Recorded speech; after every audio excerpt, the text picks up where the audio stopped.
అంతేకాకుండా ఈ సంవత్సరంలో జన్మించిన వాళ్ళు మధురమైన ఆహారాన్ని భుజిస్తూ సద్గుణవంతులై మంచి సంతానాన్ని పొందుతారు.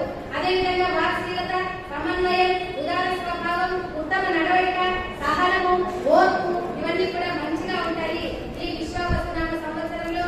అలాగే ఈ సంవత్సరానికి అధిపతి రాహు గనక తమోగుణ ప్రధానుడు కనుక ఈయన వైద్య శాస్త్రానికి ప్రత్యేకించి నీచ జీవనంగా ఉంటుంది.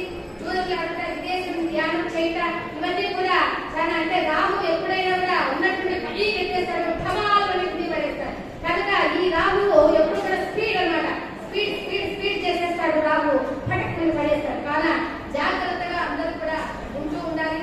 ఆ తర్వాత ఈ సంవత్సరంలో రాజకీయ కల్లోలాలు, ధాన్య ధరలు పెరుగుతాయి. వైశాఖమున కలహములు, ప్రజాక్షోభము వచ్చేస్తుంది. దుర్భిక్షము, రోగము, అగ్ని, భయము, కలహాలు ఉంటాయి. కనుక మనం ఆరోగ్యం గురించి జాగ్రత్తగా ఉండాలి. కలహాలు ఎక్కువగా ఉంటాయి కనుక మన నోటిని కాస్త అదుపులో పెట్టుకొని ఎవరితో ఎంత మాట్లాడాలో అంతే మాట్లాడాలి. అంతేకాకుండా కార్తీక, మార్గశిర, పుష్య మాసాలలో ధరలు సరసంగా ఉంటాయి బిజినెస్ చేసేటువంటి వారికి. ఆ తర్వాత పాల్గొన మాసంలో ధరలు పెరుగుతాయి.